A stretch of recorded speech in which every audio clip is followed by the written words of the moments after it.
আসসালামু আলাইকুম, welcome to Rihan academy. আজকে আমাদের ভিডিও টপিক হচ্ছে সোশ্যাল মিডিয়া অপটিমাইজেশন অথবা SMO। তো এই ভিডিওতে আমরা জানবো যে সোশ্যাল মিডিয়া অপটিমাইজেশন জিনিসটা কি এবং এটা কি কাজে ব্যবহার হয়, এবং একটা ব্র্যান্ড যদি একটা কোম্পানি যদি একটা ব্র্যান্ড হতে চায় বা ব্র্যান্ড হিসাবে নিজেদেরকে মার্কেটে সেট করতে চায়, তাহলে তাদের সোশ্যাল মিডিয়াটাকে অপটিমাইজ করার জন্য কি কি প্রসেস ফলো করতে হবে সেই জিনিসটা নিয়ে আজকে আমরা আলোচনা করব। সো আমরা সরাসরি ভিডিওতে চলে যাই। সো একটা জিনিস দেখেন যে সোশ্যাল মিডিয়া অপটিমাইজেশনটা আসলে কার লাগবে। ধরেন আপনি হচ্ছে একজন বিজনেস ওনার, তো আপনার এটা কিন্তু জানা থাকা দরকার যে আপনার বিজনেসের স্বাভাবিকভাবে এখন আপনার বর্তমান যে ডিজিটাল এরা, ডিজিটাল যুগ চলতেছে, এই যুগের মধ্যে আপনি কিন্তু হচ্ছে আপনার বিজনেসের সোশ্যাল মিডিয়া যে প্রেজেন্স যেটা আছে এটা ছাড়া আপনি কিন্তু টিকতে পারবেন না, বা অবশ্যই আপনাকে সোশ্যাল মিডিয়া প্রেজেন্সটা মেনটেন করতে হবে। এখন কথা হচ্ছে সেটা আপনার ক্লায়েন্টের জন্য হোক অথবা আপনার নিজস্ব কোম্পানির জন্য হোক, যেটাই হোক। তো একটা সময় আপনি চাবেন না যে সব সময় আপনি হচ্ছে ছোট একটা কোম্পানি হিসেবে থাকবেন। আপনি যদি একটা নিজেকে ব্র্যান্ড হিসাবে ইস্টাবলিশ করতে চান মার্কেটে, তাহলে অবশ্যই আপনার ডিজিটাল যে প্রেজেন্সটা আছে এটাকে গোছানো ফরম্যাটে আনতে হবে। এটার জন্য কিছু গাইডলাইন বা কিছু প্রসেস আপনাকে ফলো করতে হবে। তো একটা সোশ্যাল মিডিয়া বা একটা সোশ্যাল মিডিয়া প্রোফাইল বা একটা ব্র্যান্ডের যে প্রোফাইলগুলো আছে সেগুলোকে সুন্দরভাবে কিভাবে গোছানো যায় সেই প্রসেসটাকে ফলো করাকেই হচ্ছে সোশ্যাল মিডিয়া অপটিমাইজেশন বলা হয়। আমরা এখন ডেফিনেশনে আসি। আমি অলরেডি বলে ফেলছি, এখন আমরা ফর্মাল জিনিসটা একটু পড়ি। এখানে কি বলা হয়, social media optimisation is the process of optimising your social media profiles content and overall strategy to increase brand awareness, improve engagement and drive traffic to your website। আচ্ছা, এখানে বলা হচ্ছে যে এটা এমন একটা প্রসেস যেটার মাধ্যমে আমাদের সোশ্যাল মিডিয়া প্রোফাইলটাকে অপটিমাইজ করা হয়, কন্টেন্ট অপটিমাইজ করা হয় এবং ওভারঅল ব্র্যান্ড অ্যাওয়ারনেসের যে স্ট্র্যাটেজি এটাকে অপটিমাইজ করা হয় বা এটাকে বিল্ড করা হয়। তো এই জিনিসগুলোকে নিয়েই হচ্ছে সোশ্যাল মিডিয়া অপটিমাইজেশন। আরেকটা জিনিস বলে রাখি, সেটা হচ্ছে এই যে সোশ্যাল মিডিয়া অপটিমাইজেশন আমরা করব বা সোশ্যাল মিডিয়ার থ্রুতে আমি আমার ব্র্যান্ডটাকে মানুষের সাথে পরিচিতি করাবো, এই জিনিসটা কিন্তু ফ্রি। এটা হচ্ছে যেই ফ্রি জিনিসগুলো আমরা অ্যাপ্লাই করবো যা বা হচ্ছে যে নন পেইড মেথডগুলো আমরা বা নন পেইড প্রসেসগুলো আমরা ফলো করব, সেগুলো হচ্ছে SMO বা অপটিমাইজেশনের আন্ডারে পড়বে। আমরা আগের যে টিউটোরিয়াল সেখানে আমরা দেখছিলাম যে সার্চ ইঞ্জিন অপটিমাইজেশন আর সার্চ ইঞ্জিন মার্কেটিং, এই দুইটা জিনিস কিন্তু আমরা আলাদাভাবে পড়ছিলাম বা আলাদাভাবে জানছিলাম, এবং আমরা বুঝতে পারছি যে অপটিমাইজেশন যেটা SEO এটা ছিল হচ্ছে ফ্রি অর্গানিক মার্কেটিংয়ের একটা পার্ট, আর SEM যেটা সার্চ ইঞ্জিন মার্কেটিং সেটা কিন্তু ছিল পেইড মার্কেটিং। সো সেম এইখানেও সোশ্যাল মিডিয়া অপটিমাইজেশন আমরা যে জিনিসটা আজকে দেখতে যাচ্ছি এটা হচ্ছে আপনার টোটালি অর্গানিক বা ফ্রি। আর নেক্সট ভিডিওতে আমরা যেটা পড়বো বা জানবো সেটা হচ্ছে সোশ্যাল মিডিয়া মার্কেটিং, ওটা হবে পেইড। ঠিক আছে, তো আমি SMO করার বেশ কিছু টেকনিক আছে এখানে, যেমন বলতেছে SMO involves various techniques and strategies. So এই টেকনিক এবং এই স্ট্র্যাটেজিগুলো নিয়ে আজকে হচ্ছে শর্টে আলোচনা করব। তো আমরা দেখি যে কি কি স্ট্র্যাটেজি বা টেকনিক আছে। ঠিক আছে, তো শুরুতেই আমরা যে জিনিসটা বুঝতে পারছি যে আমাদের সোশ্যাল মিডিয়ার যে প্রেজেন্সটা আছে এটা বাড়াতে হেল্প করবে কি আমাদের SMO। তো আমরা ওয়ান বাই ওয়ান দেখে আসি। ওকে, সো প্রথমে আসে হচ্ছে আমাদের প্রোফাইল অপটিমাইজেশন। প্রোফাইল অপটিমাইজেশন আসলে কি কি আছে প্রোফাইল অপটিমাইজেশনের মধ্যে সেটা একটু দেখি। প্রথমে আসে হচ্ছে আমাদের কমপ্লিট প্রোফাইল।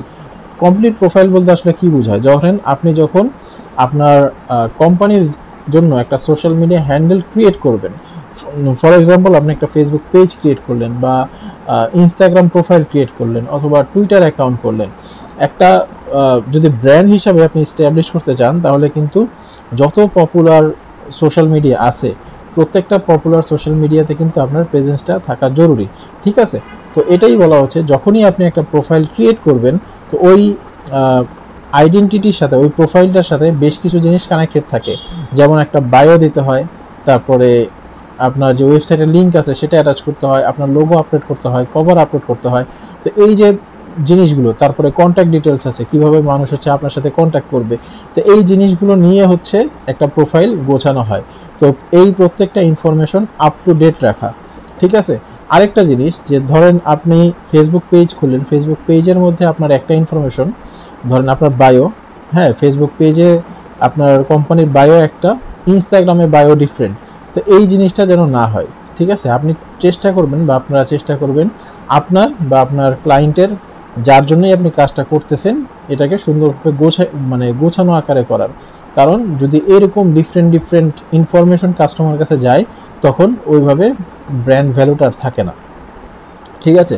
তো প্রথমে আমরা যেটা জানলাম সেটা হচ্ছে আমাদের প্রোফাইলটাকে বা যে প্রোফাইলগুলো থাকবে সেগুলোকে সুন্দরভাবে প্রপার ইনফরমেশনের সাথে সাজাতে হবে। দেন হচ্ছে কনসিস্টেন্ট ব্র্যান্ডিং, এটাকে বলা হয় ধরেন আপনি যে লোগোটা বানাবেন এটাকে অবশ্যই আপনার একটা ব্র্যান্ড রিপ্রেজেন্ট করতে হবে। আপনারা একটা জিনিস খেয়াল করবেন যে আমরা বাংলাদেশে যে বড় বড় ব্র্যান্ড আছে, যেমন বিকাশ আছে, তারপরে গ্রামীণফোন আছে, তারপর রবি, এয়ারটেল, এই ধরনের যে ব্র্যান্ডগুলো আছে, আপনি একটা জিনিস চিন্তা করেন যে বিকাশের যে লোগোটা আছে বা বিকাশের যে লোগোর কালারটা আছে একটু গোলাপি টাইপের, এই ধরনের কোনো কালার যদি আপনি আপনার সামনে এখন দেখেন, কিন্তু আপনার মাথায় কিন্তু অটোমেটিক চলে আসে যে এটা হয়তো বিকাশেরই অ্যাড, হতে পারে এটা অন্য কোনো কোম্পানির অ্যাড চলতেছে, বাট আপনার মাথায় ফার্স্টে আসে বিকাশের নাম। এটার রিজনটা কি? কারণ বিকাশ হচ্ছে তাদের এই যে ব্র্যান্ড কালারটা এটা এমনভাবে মার্কেটিং করছে আর এমনভাবে মানুষের কাছে পৌঁছাইছে, এখন মানুষের কাছে বিকাশের এই কালারটাই হচ্ছে ওদের কাছে একটা ব্র্যান্ড হয়ে গেছে, মানে কালারটাই একটা ব্র্যান্ড আইডেন্টিটি ক্রিয়েট করে ফেলছে। তো এটাকে বলা হয় যে কনসিস্টেন্ট ব্র্যান্ডিং, যে আপনার লোগো, আপনার কালার, আপনার তা কী বলে প্রোডাক্টের যেই টোন আছে, পোস্টের, সোশ্যাল মিডিয়া, সব জায়গায় হচ্ছে আপনি এমনভাবে নিজের প্রেজেন্সটা ক্রিয়েট করবেন যাতে মানুষের মাথার মধ্যে এটা ঢুকে যায় যে ওই রকম কিছু দেখলেই হচ্ছে মনে হবে যে এটা ওই কোম্পানির, ঠিক আছে। দেন আসে হচ্ছে এটাগুলো হচ্ছে প্রোফাইল অপটিমাইজেশন পার্ট শেষ। দেন আমরা হচ্ছে জানি নেক্সট কি আছে, নেক্সট হচ্ছে আমরা কন্টেন্ট নিয়ে কাজ করতে হবে। এগুলো হচ্ছে ভাই কাজ করার জায়গা, যে আপনি প্রোফাইলটা আপনার টোটাল সোশ্যাল আইডেন্টিটি, হ্যাঁ আইডেন্টিটি অপটিমাইজ করবেন, আপনাকে কি কি ধাপ মেনটেন করতে হবে ওয়ান বাই ওয়ান এগুলো আমরা আলোচনা করতেছি। প্রথমে আমরা প্রোফাইলটা আলোচনা করলাম, এখন হচ্ছে কন্টেন্ট কি করতে হবে। ধরেন আপনাকে কোয়ালিটি কন্টেন্ট বানাইতে হবে। কীভাবে কোয়ালিটি কন্টেন্ট বলতে কি, যেই কোয়ালিটিটা হচ্ছে মানে যেটা হচ্ছে এঙ্গেজিং। ধরেন আপনি শুধু আপনি একটা ই কমার্স, ঠিক আছে, কথার কথা আপনি একটা ই কমার্স ওয়েবসাইট রান করতেছেন বা ই কমার্স কোম্পানি রান করতেছেন, তো আপনি যদি সারাক্ষণ শুধু সেলস পোস্ট দেন তাহলে কিন্তু হবে না। এই সেলস পোস্টে কিন্তু কাস্টমারের এঙ্গেজমেন্ট ওরকম থাকে না। তো আপনাকে হচ্ছে সব দিক থেকে খেয়াল রাখতে হবে যে আপনার এঙ্গেজিং পোস্ট দিতে হবে, সেল পোস্টও দিতে হবে এবং আরও অনেক কিছু আপনাকে মেনটেন করতে হবে। প্লাস হচ্ছে আপনার যেই ছবির ক্রিয়েটিভগুলো আছে, যে ছবির ভিডিওগুলো আছে, সেই জিনিসগুলোও হচ্ছে অনেক সুন্দরভাবে সাজাইতে হবে, মানে কোয়ালিটিফুল করতে হবে। জাস্ট এমন না যে প্রতিদিন হচ্ছে একটা হেডলাইন কপি করে প্রত্যেকটা পোস্টের মধ্যে লাগাই দিলাম, এটাকে আসলে আপনার কোয়ালিটি কন্টেন্ট বলে না। তো আপনার হচ্ছে পোস্ট আপনি হচ্ছে রেগুলার পোস্ট করতে হবে, এটা হচ্ছে ইম্পর্টেন্ট। এটা আমাদের পরের পয়েন্ট যে রেগুলার পোস্ট করতে হবে, একসাথেই বলি। বাট রেগুলার পোস্টের সাথে সাথে কোয়ালিটিটা মেনটেন করতে হবে। অবশ্যই ইনফরমেটিভ কন্টেন্ট হইতে হবে, যেখান থেকে কাস্টমার হচ্ছে আমার থেকে কিছু জানবে, আমার প্রোডাক্ট সম্পর্কে ইনফরমেশন পাবে, আমার কোম্পানির সম্পর্কে ইনফরমেশন পাবে। তারপরে হচ্ছে তারা যে মানে আমার কোম্পানির সাথে থাকলে তারা কি বেনিফিট পাবে, মানে এভরিথিং। একটা কোয়ালিটি কন্টেন্ট রেডি করতে যা যা লাগে সব কিছু যাতে আমরা মেনটেন করে চলতে পারি, ওইভাবে হচ্ছে আমাদেরকে কন্টেন্টটা সাজাইতে হবে, ঠিক আছে। তো মেন কথা হচ্ছে কোয়ালিটি কন্টেন্ট হবে এবং রেগুলার হইতে হবে। যেমন ধরেন রেগুলার বলতে এমন না যে প্রতিদিন 4টা-5টা, রেগুলার কন্টেন্ট বলতে এটা বোঝায় না। রেগুলার কন্টেন্ট হচ্ছে আপনি সপ্তাহে 2 থেকে 3টা, ঠিক আছে, 2 থেকে 3টা কন্টেন্ট দেন, এটাই হচ্ছে রেগুলার কন্টেন্ট। আর যদি আপনি মান্থলি হিসাব করেন তাহলে মাসে 10 থেকে 12টা বা 10টা দিলেই এনাফ। 10টা কন্টেন্ট যদি আপনি আপনার পেজে বা আপনার কোম্পানির জন্য রেডি করতে পারেন তাহলেই এনাফ। আর একটা জিনিস আপনারা দেখবেন যে আপনার যে প্রত্যেকটা প্ল্যাটফর্ম, মানে যতগুলো প্ল্যাটফর্ম আপনার আছে সোশ্যাল মিডিয়া প্ল্যাটফর্ম, সবগুলোর জন্য যে আলাদা আলাদা কন্টেন্ট বানাতে হবে এরকম না। আপনি একটা কন্টেন্ট বানান, একটা কন্টেন্ট বানিয়ে আপনি হচ্ছে সব সোশ্যাল মিডিয়াতে সার্কুলেট করে দিতে পারবেন, আর এটা খুব ইজি। আর মোস্ট অফ দ্য সোশ্যাল মিডিয়াতে আপনার একই ইমেজ সাইজ হচ্ছে আপনি ইউজ করতে পারবেন, এটা একটা ভালো একটা সুবিধা আছে। আচ্ছা, তো আমাদের কন্টেন্ট আমরা কি প্রোফাইল দেখলাম, কন্টেন্ট দেখলাম, নেক্সট হচ্ছে এঙ্গেজমেন্টে আপনার কী কী অপটিমাইজেশন আছে আমরা দেখি। প্রথম হচ্ছে ইন্টারেক্ট উইথ ফলোয়ার্স, অর্থাৎ আমাদের যে ফলোয়ার যারা আছে তাদের সাথে আমাদের ইন্টারেকশন বাড়াইতে হবে। কীভাবে বাড়াইতে হবে এটা একটা কোশ্চেন, সেটা হচ্ছে কমেন্টের থ্রুতে হইতে পারে, মেসেজের থ্রুতে হইতে পারে, এই জিনিসগুলো ইম্পর্টেন্ট। আবার এমনও হইতে পারে বর্তমানে হচ্ছে ফেসবুক গ্রুপ অনেক পপুলার, বা আপনি বিভিন্ন সোশ্যাল মিডিয়াতে এখন কমিউনিটির একটা চ্যানেল ক্রিয়েট হয়ে যেতেছে যেটা অলমোস্ট গ্রুপের মতনই। তো এই অপশন যেখানে যেখানে আছে সেখানে একটা কমিউনিটি বিল্ড করা যেতে পারে, ঠিক আছে। ওইখানে হচ্ছে আপনি কাস্টমারের সাথে ইন্টারাক্ট করতে পারেন আপনার কোম্পানির হয়ে। এখন কথা হচ্ছে যে যদি কোয়ালিটি কন্টেন্ট না হয় তাহলে কিন্তু কাস্টমার আপনার সাথে ইন্টারাকশন করবেই না, ঠিক না? সো ওইখান থেকেই দেখতে হবে যে অবশ্যই কোয়ালিটি কন্টেন্ট হলে কাস্টমার আপনার সাথে কাস্টমার আপনার সাথে এঙ্গেজ হবে, এবং এই এঙ্গেজমেন্ট থেকেই হচ্ছে আপনার ব্র্যান্ড ভ্যালু বাড়বে, ঠিক আছে। দেন হচ্ছে এনকারেজ শেয়ারিং, অর্থাৎ স্বাভাবিকভাবে আমরা জানি যে যখন একটা পোস্ট শেয়ার হয় তখন ওইটার রিচ অনেক বেড়ে যায়, এটা খুব স্বাভাবিক, এটা আমরা সবাই জানি। আর বর্তমান সময়ে কিন্তু হচ্ছে আপনার অর্গানিক মার্কেটিংটা অনেকটা ডাউনের দিকে, কারণ সোশ্যাল মিডিয়া এমন একটা জায়গা যেখানে হচ্ছে প্রতি সপ্তাহে আপডেট আসে।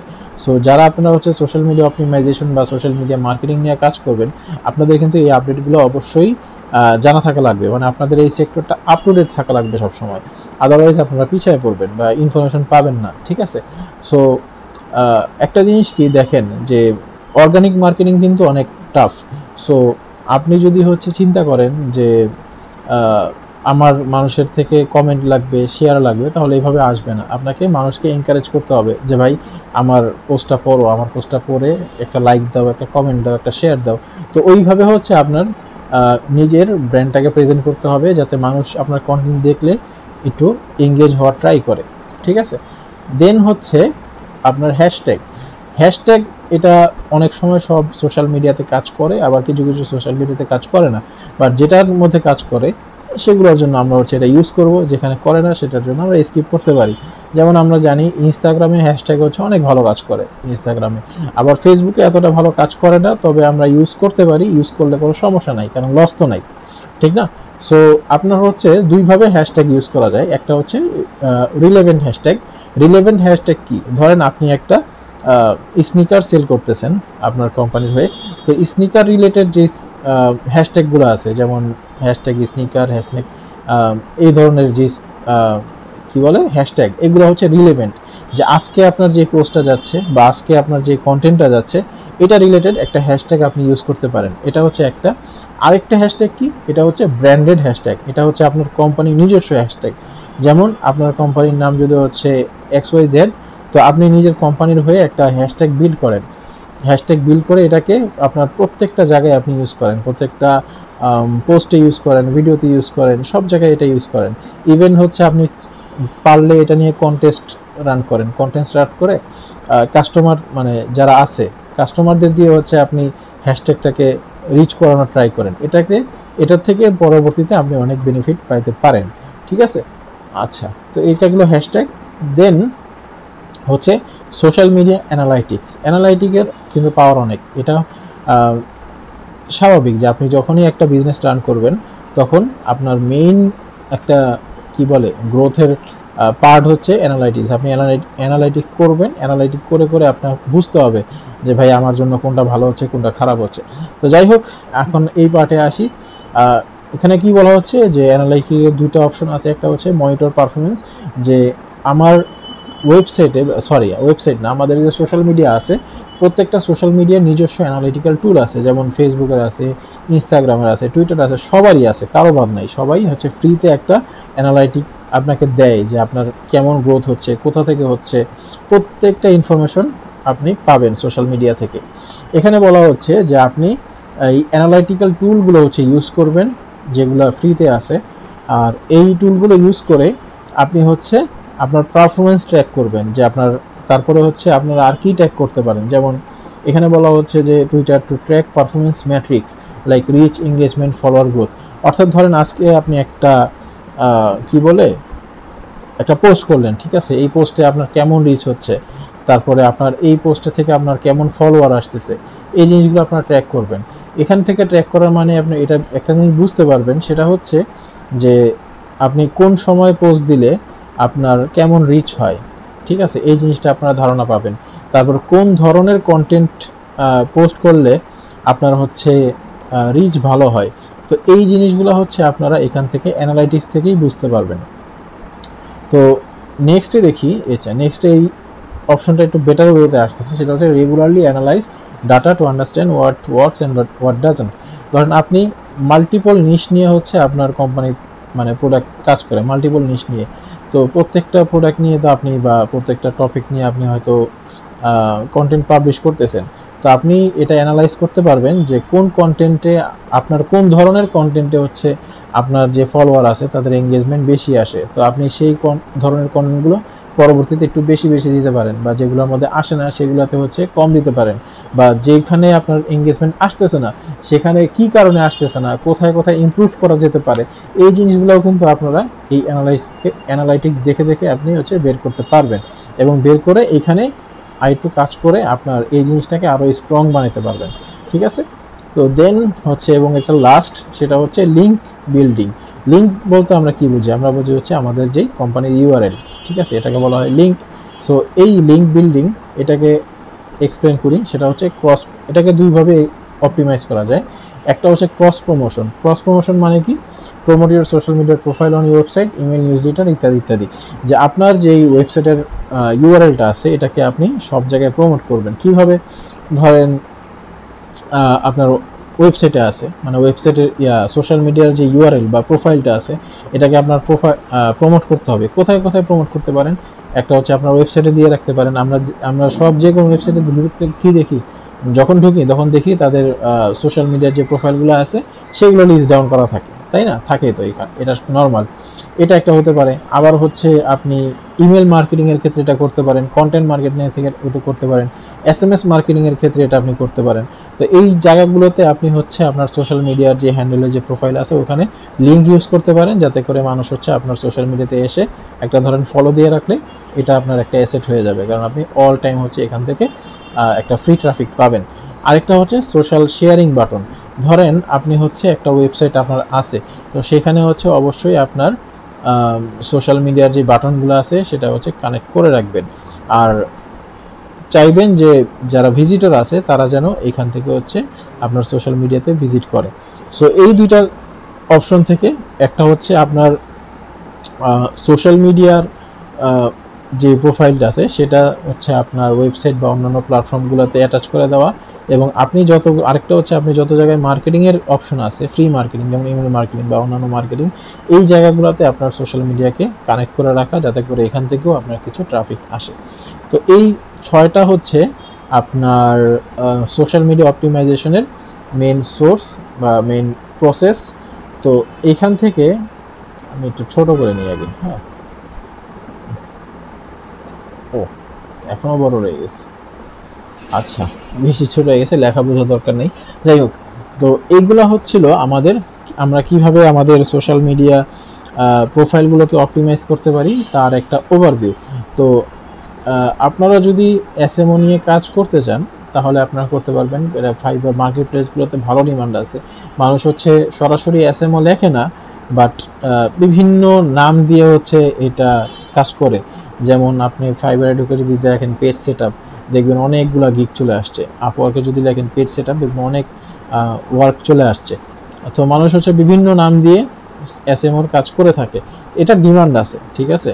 প্লাস হচ্ছে আপনার এখান থেকে আপনি কন্টেন্ট মানে টোটাল একটা ব্র্যান্ডের হচ্ছে সোশ্যাল মিডিয়া যদি আপনি হ্যান্ডেল করতে পারেন তাহলে খুব ভালো। প্লাস আপনার যদি নিজের বিজনেস থাকে সেক্ষেত্রেও কিন্তু আপনার এসএমও জানার দরকার, যে আপনার সোশ্যাল মিডিয়ার যে আইডেন্টিটি, আপনার ব্র্যান্ডের সোশ্যাল মিডিয়াতে যে আইডেন্টিটি সেটা আপনি কিভাবে মেনটেন করতে পারেন, সেটাকে কিভাবে ইমপ্রুভ করতে পারেন, এই জিনিসগুলো আপনাকে ফিউচারে একটা ভালো ব্র্যান্ড হিসেবে ইস্টাবলিশ হতে অনেক হেল্প করবে। তো এখন কথা হচ্ছে ভাই, আমি যদি এসএমও নিয়ে কাজ করতে চাই তাহলে কি করতে হবে? দেখেন, এসএমও সেক্টরটা খুব বেশি বড় না, ঠিক আছে। সো আপনি যদি এসএমও নিয়ে কাজ করতে চান তাহলে আপনি শুরুতে এসএমও শিখতে পারেন, এটা কোনো সমস্যা নেই। এসএমও শেখাও খুব বেশি টাফ না, খুবই ইজি। ইভেন আমি যেটা বলতে চাই যে ডিজিটাল মার্কেটিং যে টপিকগুলো আমরা কভার করব, এখানে যতগুলো টপিক আছে সব থেকে ইজি টপিকের মধ্যে একটা হচ্ছে এসএমও। এখন শুধু এসএমও নিয়ে আপনি হচ্ছে ক্যারিয়ার বিল্ড করতে পারবেন না, বা এটা করতে পারলেও এটা খুব একটা বেনিফিট হবেন না আপনি, ঠিক আছে। সো আপনি স্টার্টিংটা এসএমও দিয়ে করতে পারেন, বাট ইন ফিউচার মানে কিছুদিন এটা শিখতেও বেশি সময় লাগবে না, আপনার 1 মাসও লাগবে না। তো দেন হচ্ছে আপনি এসএমএম সহ মানে প্লাস এসএমএম শিখতে পারেন, ঠিক আছে। এসএমএম শিখে ফেললে তখন আবার আপনার এটা আরও একটা ভালো একটা প্লাস পয়েন্ট হবে। তো মেইন কথা হচ্ছে শুধুমাত্র এসএমও নিয়ে কাজ করতে গেলে আপনার মার্কেটটা ছোট হয়ে যাবে। আপনি এসএমওর পাশাপাশি অন্য টপিক নিয়েও আপনাকে কাজ করতে হবে, আর এটা শেখা খুব একটা ডিফিকাল্ট না। সো বাকিটা আপনার ডিসিশনের উপরে, যে আপনি এই ফিল্ডে যদি ইন্টারেস্ট ফিল করেন তাহলে শিখতে পারেন। ওকে, তো আজকের ভিডিও এই পর্যন্তই। নেক্সট ভিডিওতে আমরা হচ্ছে এসএমএম নিয়ে কথা বলবো। কথা হবে নেক্সট ভিডিওতে। আল্লাহ হাফিজ, আসসালামু আলাইকুম।